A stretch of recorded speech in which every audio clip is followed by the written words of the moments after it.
Yeah, it's Tales from the Jails here with John G. Sutton. Right, it's all over the press, it's all over BBC Radio 4, it's all over the televisions, this overcrowding in British prisons. And do you realise that there's an article in the papers today?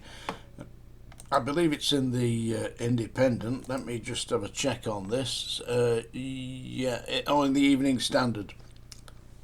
Last night's Evening Standard, saying that we're comparing the overcrowding in British prisons to third world countries like Haiti and the Philippines, yeah, and saying that we're overcrowded, even comparing us to Uganda.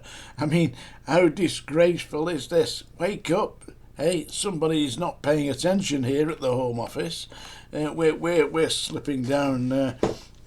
Into our civilization level is dropping rapidly. There are no prisons left. Apparently, I spoke about this yesterday. The judges are being told not to send even rapists to prison. Oh, come on. And as an evidence that they are being extremely lenient these days, we only got to look yesterday at the sentencing of Bernie Ecclestone for a £400 million fraud that must have cost this country millions, tens of millions of pounds. Yeah, £400 million fraud. He got a suspended sentence. Yeah. Now, when I was at Strangeways, there was a guy locked up in there. He got 7 days for walking his dog in the park against the bylaws of Burnley Council. 7 days in prison.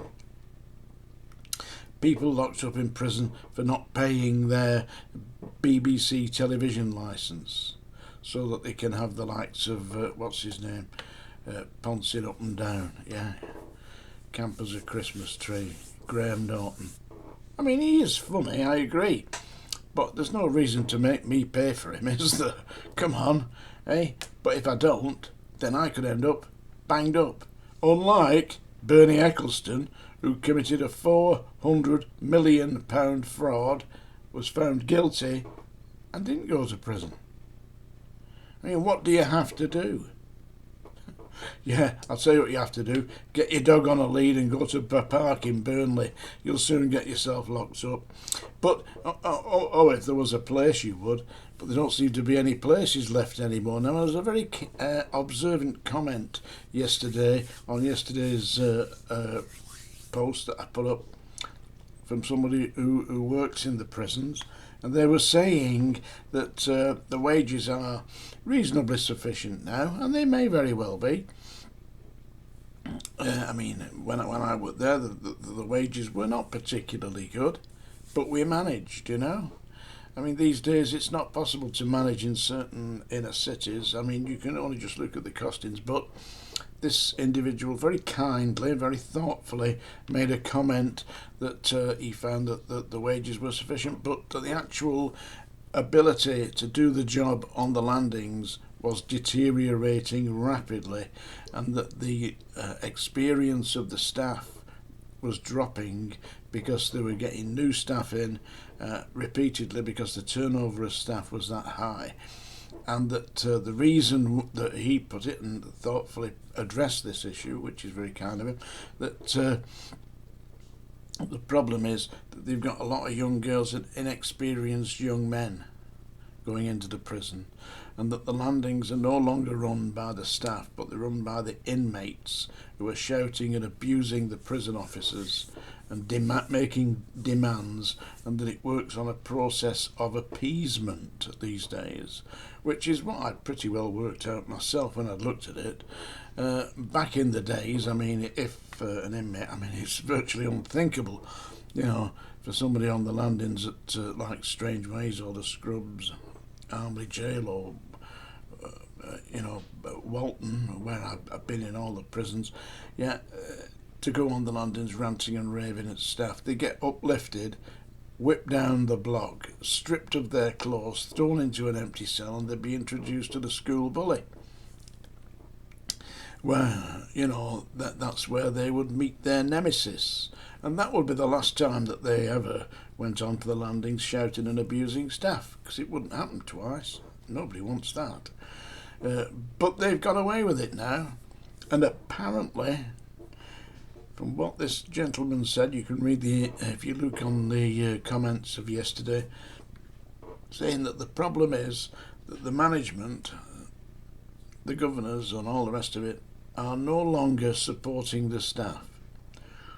So that in the event that this force has to be used, it's carefully examined, and if blame can be apportioned to the prison officers that have actually done this, or the custodial officers, whatever they call them these days, can be pointed a finger at for using undue force in their dismissed, charged, disciplined, whatever. Now, there is only one amount of force that can be used lawfully, in my opinion, and I've done it myself many times, and that's sufficient force. There's no point in tackling somebody like Paul Sykes, with kid gloves or appeasement. You've got some big 6'4", 16, 17 stone bully who's trying to intimidate you, and you're going to appease that man. There's a poem by Rudyard Kipling that says it's called Dane Geld, because once you start paying the Dane Geld, you'll never get rid of the Dane. Look it up, Dane Geld by Rudyard Kipling, and that is what's happening here. Now, people wonder why. Well, what's happened to the prisons? Why has it deteriorated so much? Let me tell you why. My opinion why. This all dates back to the 1970s and 1980s, when the prisons and the police started bringing in university graduates to take the senior management positions. A very nice ethical kind of thinking, except it doesn't work. You see, the way it used to work in the police and the prisons was you worked your way through the ranks. So all the way through you had experience of getting your hands on an angry man if you were in the male prisons. Now, there are people in positions of authority in the prisons who have never actually had to hold a man down on the floor, strap him into handcuffs, put him into a body belt, strip him off and throw him into a padded cell. They've never had to do that, because they've gone in as management, haven't they? They've gone in as university graduates, psychologists, psychiatrists, whatever they've gone in as, yeah? And they've been appointed in the governor grades, and they are now acting as management, overseeing the inexperienced staff, because the vast majority of experienced officers have taken one look at this and thought, I tell you what, I can do something that's equally rewarding, stacking shelves at Tesco's, and I don't have to wrestle around on the landing and then get charged with assault by my managers. So they've taken their hook and gone. And what we're left with now is, as I previously said, the Vernon girls. So when you get an alarm bell ringing, it's the Vernon girls that turn up shouting, who rang the ding dong, who rang the bell? And it's about as much use as a chocolate fireguard. Totally useless.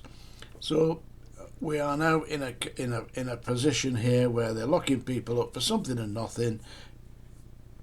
Petty problems with things like not paying the TV licence, failing to pay fines. If people could pay fines, listen to me, they'd pay fines. They wouldn't go into prison, So it's no good putting them into prison that's going to cost the country £2,000, £3,000 a week to keep somebody in prison, just because they've failed to pay a fine that would have resulted in a few hundred, maybe £1,000, maybe more. But it doesn't matter. If people can't pay fines, they can't pay the fines. All you can do is sequester their wages or sequester their benefits, and you do that, who is it affecting? It's affecting the families. We've got a real problem here. It's a problem of ethics, morality and social conditioning. There are places in this country where the general population of those locations believes that offending is the normal. It's normality. It's a part of the rite of process. It used to be that Borstal boys were proud of the fact that they'd been in Borstal, and they used to get their arms, well, the wrists, tattooed with the little model of the saint, you know, like a stick with a head and a saint over, and that was the sign that you'd been in Borstal. Imagine being proud that you'd been in Borstal, so proud that you're marking yourself for life. But today we don't have any postal system. We've got the YP system, and the YP system has disintegrated to the point where they're now putting 18-year-old young people on to adult wings. You might say that at 18 years of age they're adults, and they've got the votes, so I suppose there is an argument there. Except they're completely unsophisticated, and they will most definitely get themselves bullied and buggered by the big boys. The big bad boys that are in the prisons and live there because they're in. They're going to do 30 years of their adult lives in and out of prison. And when they're in there, they're gay for the stay. So look at the papers today, look at the Evening Standard for last night, look at what's on television. Our prisons are being compared to the prisons of the Philippines and Uganda. And how disgraceful is that? Come on, where are we going here?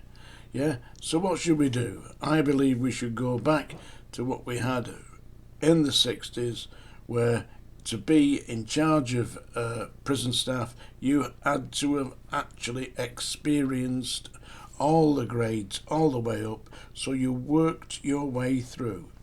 But what they've got now is rapid. In the police, they call it fast track.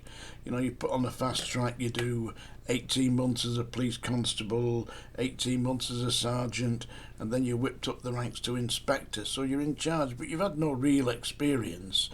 And actually, in the prison system, it used to be pretty much the same. You went through basic grade officer to senior officer to principal officer to chief officer to governor.